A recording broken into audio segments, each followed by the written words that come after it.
कहानी की शुरुआत में दो रूसी सैनिक एक छोटे से बंकर के अंदर दुबके हुए एक जर्मन बेस पर नजर रख रहे हैं। उनमें से एक दूरबीन से दुश्मन को देख रहा होता है कि अचानक उन पर हमला हो जाता है। यह देखकर लेफ्टिनेंट लॉरा को एहसास होता है कि जर्मन सैनिकों की संख्या बहुत अधिक है, लेकिन उन्हें मशीन गन से रोका जा सकता है। हालांकि ऐसी स्थिति में उन्हें एक स्नाइपर की सख्त जरूरत है। गनीमत यह है कि अगले दिन कुमुक रीइंफोर्समेंट्स आने की उम्मीद है, जिसमें संभवतः एक स्नाइपर भी होगा। अगले दृश्य में एक अन्य रूसी सैनिक एक सैन्य ट्रक में यात्रा कर रहा है। यहां हमारी मुलाकात साइबेरिया से आए चेरोन नाम के एक सैनिक से होती है। सैनिक आपस में बात कर रहे होते हैं कि तभी दूर से धमाके की गूंज सुनाई देती है। कुछ सैनिक आवाज सुनकर घबरा जाते हैं, जबकि अन्य सुझाव देते हैं कि ये उनकी अपनी तरफ से किया गया हमला हो सकता है। लेकिन स्थिति जल्द ही इसके विपरीत साबित होती है। एक जर्मन विमान ऊपर से उड़ता है और ट्रक पर अंधाधुंध फायरिंग शुरू कर देता है। कुछ ही क्षणों में कई सैनिक मारे जाते हैं और बाकी कवर के लिए भागते हैं। इतने खुले मैदान में हवाई हमले से बचना नामुमकिन सा लगता है। उसी समय चेरोन अपनी राइफल उठाता है और जर्मन विमान पर निशाना साधता है। वो एक सावधानीपूर्वक नपातुला शॉट चलाता है और जल्द ही विमान आसमान में दिखाई नहीं देता। बाकी सैनिक दंग रह जाते हैं। जहां हर कोई अपनी जान बचाने के लिए संघर्ष कर रहा था, वहीं चेरोन का साहस सबसे अलग था। अगले दृश्य में लेफ्टिनेंट लाब्रा अपने कमांडिंग ऑफिसर को युद्ध की रिपोर्ट पेश करता है। वो बताता है कि उसके अधिकांश आदमी जर्मन सेना द्वारा मारे जा रहे हैं।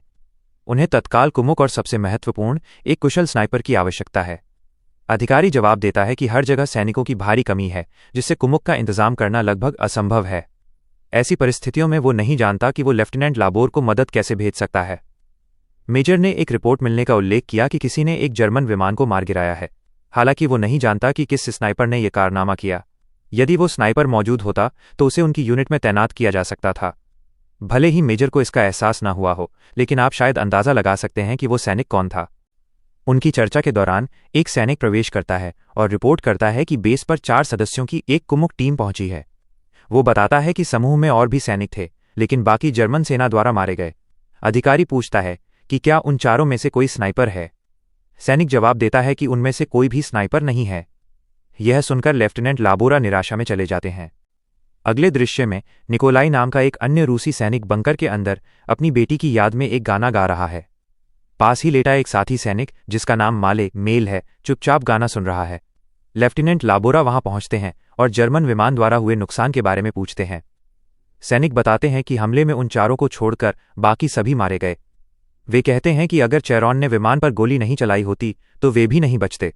इसी बीच चेरोन बंकर में दाखिल होता है और निकोलाई और मिखाइल से मिलता है। वो अपनी स्थानीय भाषा में गाना सुनकर अंदर आया था।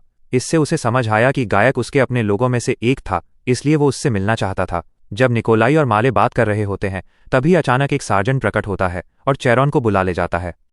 चेरोन को सीधे लेफ्टिनेंट लाबोर के पास ले जाया जाता है। लाबोरा आगे बढ़ता है और पूछता है कि चेरोन ने अपनी रिपोर्ट में विमान को मार गिराने का जिक्र क्यों नहीं किया। चेरोन जवाब देता है कि उसने केवल एक रैंडम शॉट चलाया था और इसे महत्वपूर्ण नहीं समझा। हालांकि लाबोरा उसे बताता है कि उसके सटीक शॉट ने विमान को नष्ट कर दिया, जो उनके लिए एक बड़ी उपलब्धि है। फिर वो शूटिंग टेस्ट लेने का फैसला करता है। उसकी योजना सरल है। यदि चेरोन खुद को साबित कर देता है तो वो उसे टीम स्नाइपर नियुक्त करेगा। लाबोर उसके सामने 3 लक्ष्य रखता है और उसे लकड़ी की आकृतियों पर फायर करने का आदेश देता है। जैसे ही कमांड दी जाती है, चेरोन उल्लेखनीय सटीकता के साथ शूट करता है, जिससे लक्ष्यों के महत्वपूर्ण बिंदुओं पर प्रहार होता है। ये देखकर लेफ्टिनेंट चकित रह जाता है, क्योंकि वो उसके जैसे शार्प शूटर की तलाश में था। लाबोर उसे बताता है कि वो चाहता है कि वो उनकी यूनिट के लिए स्नाइपर के रूप में सेवा दे और पूछता है कि क्या वो तैयार है। चेरोन दंग रह जाता है, क्योंकि स्नाइपर बनना किसी भी सैनिक के लिए बड़े सम्मान की बात मानी जाती है। बिना किसी हिचकिचाहट के वो प्रस्ताव स्वीकार कर लेता है। परीक्षण के बाद चेरोन और लेफ्टिनेंट बंकर में वापस लौटते हैं। अचानक भारी बमबारी शुरू हो जाती है। सैनिक घबरा जाते हैं और बंकर के अंदर शरण लेते हैं, क्योंकि हवा में धूल और मलबा भर जाता है। चेरोन उस समय कुछ नहीं कर सकता, क्योंकि उसके पास अभी तक स्नाइपर राइफल नहीं है। जब बमबारी आखिरकार रुकती है तो लाउड स्पीकरों के माध्यम से जर्मन आवाजें गूंजती हैं। वे रूसी सैनिकों से आत्मसमर्पण करने का आह्वान करते हैं और उन्हें सुरक्षित मार्ग का वादा करते हैं। ये शब्द बंकर के अंदर के लोगों को गहरे तक परेशान कर देते हैं। मैमन नाम का एक सैनिक गुस्से से अभिभूत होकर बंकर से बाहर निकलता है और जर्मनों को गालियां देना शुरू कर देता है। कुछ ही सेकंड में मशीन गन की फायरिंग उसे ढेर कर देती है। एक अन्य सैनिक उसे बचाने के लिए बाहर दौड़ता है, लेकिन उसे भी गोली मार दी जाती है और वो वापस बंकर में गिर जाता है। ये देखने के बाद लेफ्टिनेंट लाबोरा चेरॉन को एक स्नाइपर राइफल सौंपता है और उसे जर्मन मशीन गनर्स को खत्म करने का आदेश देता है। वो बताता है कि एक मशीन गन को रिलोड करने में 7 सेकंड लगते हैं और चेरॉन को उस संक्षिप्त समय के भीतर अपना काम पूरा करना होगा। तत्परता को समझते हुए चेरॉन अपनी पोजीशन लेता है और धैर्यपूर्वक प्रतीक्षा करता है। जैसे ही दुश्मन रिलोड करने के लिए रुकता है, वो तेजी से उठता है और 3 रैपिड शॉट चलाता है। तीनों मशीन गनर गिर जाते हैं। दूसरी ओर से देख रहा जर्मन स्नाइपर उसके शॉट्स की सटीकता देखकर दंग रह जाता है। उसने कभी उम्मीद नहीं की थी कि रूसियों के पास इतना कुशल स्नाइपर होगा। न केवल दुश्मन बल्कि लेफ्टिनेंट लाबोरा भी चेरॉन के दोषरहित निशाने से चकित रह जाता है। वह चेरॉन की पीठ थपथपाता है और उसे अगले मिशन के लिए तैयार रहने को कहता है। इस बीच जर्मन मेजर ब्राउन अपने वरिष्ठ अधिकारी वॉनरुलिक को स्नाइपर हमले की रिपोर्ट देता है। मेजर ब्राउन उनसे रूसियों के खिलाफ सख्त कार्रवाई करने का आग्रह करता है। रिपोर्ट सुनकर वॉनरुलिक आग बबूला हो जाता है। वो कहता है कि उसे बताया गया था कि रूसी कमजोर हैं और उनके पास कोई स्नाइपर नहीं है, लेकिन अब उनके द्वारा मचाई गई तबाही को देखते हुए यह स्पष्ट है कि उन्हें हल्के में नहीं लिया जा सकता। वो घोषणा करता है कि उन्हें पूरी तैयारी और ताकत के साथ जवाब देना चाहिए। इसी बीच रूसी बेस पर 2 अधिकारी लेफ्टिनेंट शेरो और सार्जेंट पोनोमारियो लाबोर से मिलने पहुंचते हैं। उस समय लाबोरा चेरॉन को अगले मिशन के बारे में जानकारी दे रहा होता है। वो चेरॉन को सूचित करता है कि एक जर्मन स्नाइपर पास में ही छिपा हुआ है और प्रहार करने के अवसर की प्रतीक्षा कर रहा है। ये वही स्नाइपर है जिसे पहले रूसियों पर नजर रखते हुए देखा गया था। लाबोरा चेरॉन और गुराव को समझाता है कि उन्हें बंकर के संकीर्ण रास्तों से सावधानीपूर्वक कैसे आगे बढ़ना चाहिए। उन्हें बारूदी सुरंगों से भरे रास्ते को पार करना होगा और छिपे हुए स्नाइपर को खत्म करना होगा। इवानोव नाम के एक सैनिक को मशीन गन चलाने का काम सौंपा गया है। योजना ये है कि जब इवानोव फायरिंग शुरू करेगा तो जर्मन स्नाइपर उसे निशाना बनाने की कोशिश करेगा। उस दौरान चेरॉन और गुराव करीब जाएंगे और दुश्मन के स्नाइपर को खत्म कर देंगे। नक्शे का उपयोग करके रणनीति समझाने के बाद चेरॉन और गुराव मिशन के लिए निकल जाते हैं। लेफ्टिनेंट फिर 2 नए आए अधिकारियों के साथ बैठक में शामिल होता है। चर्चा के दौरान पता चलता है कि उन्हें उच्च कमान द्वारा भेजा गया था। उनकी जानकारी के अनुसार चेरॉन ने जिस विमान को मार गिराया था उसमें केवल 10 मिनट की उड़ान का ईंधन बचा था। इसका मतलब है कि वो अपने मिशन को पूरा करने के तुरंत बाद उतरने की तैयारी कर रहा था। इससे पता चलता है कि जर्मनों ने पास में ही एक सैन्य अड्डा स्थापित किया होगा। वे वहां भारी हथियार जमा कर सकते हैं ताकि अंतिम हमला किया जा सके। इसलिए रूसी सेना को उन्हें और अधिक मजबूत होने से पहले पीछे धकेलना होगा। लाबोरा सहमत हो जाता है और एक नई रणनीति बनाना शुरू करता है। चेरॉन के जाने से पहले लेफ्टिनेंट लाबोरा उसे अपने कमरे में बुलाता है और उसे एक घड़ी देता है। वो उसे इसे सुरक्षित रखने के लिए कहता है और कहता है कि वो मिशन पूरा करने के बाद इसे लौटाने की उम्मीद करता है। उसके शब्दों का स्पष्ट अर्थ है कि दोनों सैनिकों को जीवित वापस आना चाहिए। इस समझ के साथ चेरॉन और गुराव अपने खतरनाक काम पर निकल पड़ते हैं। घात लगाकर बैठे 2 जर्मन स्नाइपर्स में से एक अत्यधिक कुशल निशानेबाज है जिसका नाम शुल्स है। ये वही स्नाइपर है जिसे पहले रूसियों पर नजर रखते हुए देखा गया था। एक संक्षिप्त क्षण के लिए शुल्स अपनी व्यक्तिगत आवश्यकता के कारण अपनी स्थिति छोड़ देता है और अपने साथी को निर्देश देता है कि जब तक वो वापस न आ जाए तब तक गोली न चलाए। इसी बीच चेरॉन अपनी स्थिति संभालता है और धैर्यपूर्वक प्रतीक्षा करता है। बंकर के अंदर इवानोव अपनी मशीन गन तैयार करता है। जैसे ही उसे संकेत मिलता है वो फायरिंग शुरू कर देता है। दी गई चेतावनी को अनदेखा करते हुए दूसरा जर्मन स्नाइपर रूसियों पर निशाना साधता है। इवानोव को एक गोली लगती है, लेकिन उसका हेलमेट उसकी जान बचा लेता है। इससे पहले चेरॉन ने गुराव को निर्देश दिया था कि शॉट लेने से पहले स्नाइपर की सही स्थिति का पता लगाएं। अपनी दूरबीन का उपयोग करते हुए जर्मन स्नाइपर दूरी पर पड़े कुछ कपड़े देखता है। उसे रूसी सैनिक समझकर वो तुरंत गोली चला देता है। शॉट की आवाज चेरॉन को उसकी लोकेशन बता देती है। चेरॉन जल्दी से निशाना साधता है और उस पर गोली चला देता है। हालांकि स्नाइपर अपने हेलमेट द्वारा सुरक्षित है, चेरॉन करीब पहुंच जाता है और उसे सीधे मुकाबले में उलझा देता है। दोनों के बीच भीषण संघर्ष होता है। अंत में चेरॉन भारी पड़ता है और स्नाइपर को मार डालता है। लड़ाई के बाद चेरॉन शव को घसीटकर रूसी बंकर में वापस लाता है। सैनिक जर्मन को देखकर खुश हो जाते हैं और उसे अंदर खींच लेते हैं। सुरक्षित होने के बाद कैदी से जर्मन तोपखाने की स्थिति के बारे में पूछताछ की जाती है। अपनी जान के डर से वो महत्वपूर्ण जानकारी का खुलासा करता है। जब जर्मन स्नाइपर्स के बारे में पूछा गया तो वो स्वीकार करता है कि उनके पास शुल्स नाम का एक अत्यधिक कुशल शार्पशूटर है। वह चेतावनी देता है कि अगर वह हमला करता है तो वह उन सभी का सफाया कर देगा। यह खुफिया जानकारी मिलने के बाद अधिकारी अपना अगला कदम तय करने लगते हैं। इस बीच चेरॉन के सफल मिशन ने उसे पूरी यूनिट की प्रशंसा दिलाई। यहां तक कि खाना परोसने वाला भी उसकी बहादुरी को पहचानता है और उसे एक साथ 2 सैनिकों का हिस्सा देता है। अगले दिन लेफ्टिनेंट लाबोरा चेरॉन को एक नए मिशन के लिए बुलाता है। एक सार्जेंट के नेतृत्व में एक स्काउट टीम जर्मन लाइनों को तोड़ने और सीधे हमला करने की योजना बना रही है। लाबोरा चेरॉन को उनके स्नाइपर के रूप में साथ जाने का काम सौंपता है। प्रस्थान करने से पहले चेरॉन लाबोरा की घड़ी वापस करना चाहता है। लाबोरा जवाब देता है, मैं इसे अभी वापस नहीं लूंगा। पहले इस मिशन को पूरा करो और फिर मुझे इसे उपहार के रूप में देना। उस रात स्काउट टीम विस्तार से योजना पर चर्चा करती है। अंधेरे की आड़ में वे घास के माध्यम से रेंगते हैं और जर्मन कांटेदार तारों को पार करते हैं। बड़ी मेहनत के साथ वे दुश्मन की लाइनों से आगे बढ़ने में सफल होते हैं। वे एक जर्मन शिविर में पहुंचते हैं और एक गड्ढे में छिप जाते हैं, सफलतापूर्वक पकड़े जाने से बचते हैं। सुबह तक वे एक नदी पर पहुंचते हैं। सार्जेंट आगे बढ़ने का फैसला करता है और चेरॉन को कवर प्रदान करने के लिए कहता है। जैसे ही सैनिक आगे बढ़ते हैं, अचानक एक गोली उनमें से एक को लगती है। खतरनाक जर्मन स्नाइपर शुल्स घात लगाकर बैठा था और एक एक करके रूसियों को निशाना बनाना शुरू कर देता है। एक अनुभवी निशानेबाज होने के नाते शुल्स लगभग पूरी टीम को खत्म कर देता है। केवल चेरॉन ही बचता है जो छिपकर रहता है। शुल्स चेरॉन को देख लेता है और अपना शॉट लेने के लिए तैयार होता है, लेकिन चेरॉन स्नाइपर की स्थिति को देखते हुए शुल्स का पता लगाने के लिए एक दर्पण का उपयोग करता है और फायर करता है। शुल्स को गोली मारने के बाद चेरॉन आगे बढ़ता है। अचानक उसके पैरों के पास एक बारूदी सुरंग फट जाती है, जिससे वो जमीन पर गिर जाता है। कई जर्मन सैनिक वहां पहुंचते हैं और उसे घसीटकर जर्मन अधिकारी के क्वार्टर में ले जाते हैं। चेरॉन को जर्मन अधिकारी वॉन रूइक के सामने लाया जाता है। रूइक चेरॉन से कहता है, हम तुम्हें यहाँ एक अतिथि के रूप में रखेंगे और तुम्हें अच्छा भोजन देंगे, लेकिन तुम्हें हमारी मदद करनी होगी। तुम्हें एक लिखित बयान पढ़ना होगा जिसमें कहा गया हो, जर्मनों द्वारा पकड़े जाने के बाद मैं बहुत अच्छा कर रहा हूं और मुझे यहाँ उत्कृष्ट भोजन मिल रहा है। इसलिए आप सभी को लड़ना बंद कर देना चाहिए और जर्मनों के सामने आत्मसमर्पण कर देना चाहिए। यह सुनकर चेरॉन समझाता है कि वो साइबेरिया से है और धारा प्रवाह रूसी नहीं बोल सकता।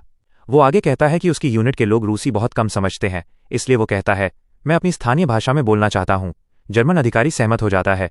चेरॉन साइबेरियाई भाषा में बोलना शुरू करता है। मैं यहां फंस गया हूं। उनके पास बहुत सारे सैनिक हैं और यदि वे किसी भी दिशा से हमला करते हैं तो उन्हें खत्म किया जा सकता है। क्योंकि जर्मन साइबेरियाई भाषा का एक शब्द भी नहीं समझते, वे समझ नहीं पाते कि चेरॉन वास्तव में क्या कह रहा है। हालांकि उन्हें संदेह होने लगता है कि वो बकवास बोल रहा है। वे उसके हाथ से माइक्रोफोन छीन लेते हैं और उसके साथ अच्छा व्यवहार करने के बजाय उसे एक अंधेरे कमरे में बंद कर देते हैं। चेरॉन जानता है कि उसकी यूनिट का निकोलाई नाम का एक सैनिक साइबेरियाई भाषा समझता है। उसे उम्मीद है कि निकोलाई प्रसारण सुनेगा, लेफ्टिनेंट को सूचित करेगा और उन्हें जर्मनों की वास्तविक स्थिति जानने में मदद करेगा ताकि वे उसे बचाने के लिए आ सकें। लेकिन क्या ये तरकीब काम करेगी? हमें जल्द ही पता चल जाएगा। इसी बीच जर्मन स्नाइपर शुल्स ऑफिसर रूइक से मिलने जाता है। वो रूइक को चेतावनी देता है कि उन्होंने जिस रूसी को पकड़ा है वो वास्तव में एक स्नाइपर है। वो समझाता है कि चेरॉन ने उनके कई लोगों को मार डाला है और वो किसी भी अन्य स्नाइपर की तुलना में कहीं अधिक कुशल है। शुल्स कहता है कि उसे जीवित रखने का कोई मतलब नहीं है। ये सुनकर ऑफिसर रूइक एक सैनिक को चेरॉन को उसके पास लाने का आदेश देता है। जैसे ही सैनिक पहुंचता है, चेरॉन अवसर का लाभ उठाता है और भाग निकलता है। जब वो भागता है तो सुबह होने लगती है। उसे जर्मन लाइनों के पास एक पुरानी मोटरसाइकिल मिलती है और वो उसे अपने साथ ले जाने की कोशिश करता है। हालांकि कुछ लोग वहां पहुंचते हैं और उसे पकड़ लेते हैं। ये लोग जर्मनों से बचने के लिए सोवियत क्षेत्र में छिपे हुए यहूदी हैं। जब उन्हें पता चलता है कि चेरॉन एक रूसी सैनिक है तो वे उसकी मदद करने का फैसला करते हैं। चेरॉन उन्हें बताता है कि उसे अपने बेस से संपर्क करने के लिए एक रेडियो की आवश्यकता है। वे उसे रेडियो प्रदान करते हैं। अपनी बुद्धि का उपयोग करते हुए चेरॉन साइबेरियाई भाषा में एक गाना गाना शुरू करता है। वो ऐसा इसलिए करता है ताकि जर्मन रेडियो फ्रीक्वेंसी को ट्रैक कर भी लें तो वे कुछ समझ न पाएं। वो अपनी लोकेशन और जर्मनों की योजनाओं को बताने के लिए गाने की धुन का उपयोग करता है। इसी बीच उसका दोस्त निकोलाई रेडियो पर गाना सुनता है और तुरंत समझ जाता है कि चेरॉन जीवित है और संदेश भेज रहा है। निकोलाई अपने कमांडिंग ऑफिसर को सूचित करता है जो हमले की योजना बनाना शुरू कर देता है। उसी समय लेफ्टिनेंट लाबोरा कमरे में प्रवेश करता है। शेरो उसे चुप रहने और चेरॉन को ध्यान से सुनने के लिए कहता है। चेरॉन रिपोर्ट करता है कि जर्मनों के पास कई तोपखाने, 3 टैंक और भारी हथियार हैं। लेफ्टिनेंट शेरो पुष्टि करता है कि उसका संदेह सही था। जर्मन अंतिम हमले की तैयारी कर रहे हैं। लाबोरा उच्च कमान से कुमुक और हथियारों का अनुरोध करने पर विचार करने लगता है, लेकिन शेरो का मानना है कि कोई भी उस पर भरोसा नहीं करेगा क्योंकि कोई भी पकड़े गए रूसी द्वारा दी गई जानकारी पर विश्वास नहीं करेगा। हर कोई मान लेगा कि जर्मनों ने उसे ये सब कहने के लिए मजबूर किया है, इसलिए उन्हें अपने दम पर खतरे का सामना करना होगा। इसी बीच चेरॉन को एहसास होता है कि जर्मन जल्द ही अपने टैंकों के साथ आगे बढ़ेंगे। उसे उन्हें किसी भी कीमत पर रोकना होगा। यदि वो गांव के माध्यम से पुल को उड़ा देता है तो जर्मन अपने टैंकों के साथ आगे नहीं बढ़ पाएंगे। वो गोरिल्लाओं से एक राइफल और गोलियां मांगता है। उसकी योजना पुल पर उसे मिले एक पुराने मोटर शेल को लगाने और उसे दूर से फायर करने की है। उसकी योजना सुनकर वे उसे राइफल और गोलियां देने के लिए सहमत हो जाते हैं। इसी बीच जर्मन कैंप का रेडियो ऑपरेटर सिग्नल को ट्रेस करता है, चेरॉन की आवाज़ रिकॉर्ड करता है और उसे रुइक को सुनाता है। उस समय जर्मन लेफ्टिनेंट रुइक से रूसियों पर हमला करने की अनुमति मांग रहा होता है। पहले तो रुइक उसे इंतजार करने के लिए कहता है, लेकिन चेरॉन की आवाज़ सुनने के बाद उसे एहसास होता है कि चेरॉन ने सारी जानकारी रूसियों को दे दी है। वो तुरंत हमले की तैयारी का आदेश देता है। रुइक स्नाइपर को वापस बुलाता है और उसे चेरॉन को मारने का मिशन सौंपता है। वो पूछता है कि घने जंगल में चेरॉन कहाँ मिल सकता है। शुल्स जवाब देता है कि उसने हमेशा पुल के पास रूसियों को मारा है। वो आगे कहता है कि रूसियों के लिए पुल और नदी चुंबक की तरह काम करते हैं, इसलिए चेरॉन निश्चित रूप से पुल पार करने आएगा और वो वहां घात लगाकर इंतजार करेगा। लेफ्टिनेंट रुइक शुल्स से वादा करता है कि यदि वो चेरॉन को मार देता है तो उसे आयरन क्रॉस मेडल दिया जाएगा। ये सुनकर शुल्स अपने मिशन पर निकल पड़ता है। इसी बीच चेरॉन को गोरिल्लाओं से केवल 2 गोलियां और एक हंटिंग राइफल मिलती है। वो उन्हें अकेले लेकर पुल पर पहुंचता है। वो पहले मोटर चालित शेल सेट करता है और फिर टैंकों के आने का इंतजार करते हुए अपनी पोजीशन लेता है। इसी बीच जर्मन सेना भारी तोपखाने के साथ रूसियों पर हमला करती है। रूसी सैनिक मौत के साए में जीवित रहने के लिए संघर्ष करते हैं, इस उम्मीद में कि चेरॉन किसी तरह उन्हें बचा लेगा। जर्मन मशीन गन और तोपों का उपयोग करते हैं, जिससे सोवियत सैनिकों को भारी नुकसान होता है। लेफ्टिनेंट लाबोर एक प्रेरक भाषण देता है और सभी से निडर होकर आगे बढ़ने का आग्रह करता है। प्रेरित होकर रूसी सैनिक शेरों की तरह दुश्मन पर टूट पड़ते हैं। अपनी जान के डर के बावजूद कई सैनिक मशीन गन की फायरिंग में मारे जाते हैं, लेकिन अन्य आगे बढ़ते रहते हैं। स्नाइपर गुराव अकेले ही कई जर्मन सैनिकों को खत्म कर देता है। मुख्य समस्या हालांकि मशीन गन की फायरिंग है, जो रूसी सैनिकों का सफाया कर रही है। युद्ध जीतने के लिए इस मशीन गन की फायरिंग को रोकना महत्वपूर्ण है। गुराव अपनी जान जोखिम में डालकर मशीन गनर को खत्म करने के लिए सही कोण खोजने के लिए रेंगते हुए आगे बढ़ता है। थोड़ी दूरी तय करने के बाद वो अपनी पोजीशन लेता है और एक एक करके मशीन गनर्स को खत्म कर देता है। जैसे ही मशीन गन की फायरिंग रुकती है, रूसी नई ताकत के साथ आगे बढ़ते हैं और जर्मनों को खदेड़ना शुरू कर देते हैं। इसी बीच चेरॉन जंगल में घात लगाकर टैंकों के आने का इंतजार करता है ताकि वो उन्हें पुल के साथ नष्ट कर सके। उसी समय जर्मन स्नाइपर शुल्स चेरॉन की तलाश में वहां पहुंचता है और अपनी पोजीशन लेता है।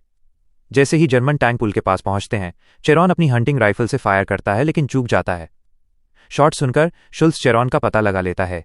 वो झाड़ियों में एक शरीर देखता है और उसे चेरॉन समझकर शॉट मार देता है। टारगेट को गिरते हुए देखकर शुल्स को विश्वास हो जाता है कि उसने चेरॉन को मार दिया है। वह पुष्टि करने के लिए शरीर के पास जाता है। उसे पता नहीं होता कि चेरॉन ने शरीर का उपयोग जाल के रूप में किया था। जैसे ही शुल्स उस स्थान पर पहुंचता है, चेरॉन पीछे से चुपके से आता है और एक हेडशॉट मारता है, जिससे वो उड़कर दूर जा गिरता है। गोला बारूद खत्म होने के बाद चेरॉन शुल्स की राइफल उठा लेता है। जैसे ही टैंक पुल के केंद्र में पहुंचते हैं, वह सावधानीपूर्वक निशाना साधता है और मोटर शेल में विस्फोट कर देता है। विस्फोट से पूरा पुल और जर्मन टैंक नष्ट हो जाते हैं। अब कोई भी टैंक रूसी बंकर तक नहीं पहुंच सकता। रूसी हमले से डरे हुए जर्मन सैनिक अपनी जान बचाकर भागते हैं। रूसी जर्मन बेस पर कब्जा कर लेते हैं और उनके कमांडर रुइक को बंदी बना लिया जाता है। इस युद्ध में जर्मनी को करारी हार का सामना करना पड़ता है। फिल्म के अंतिम दृश्य में हम बहादुर स्नाइपर चेरॉन को वापस आते हुए देखते हैं। सभी सैनिक उसका भव्य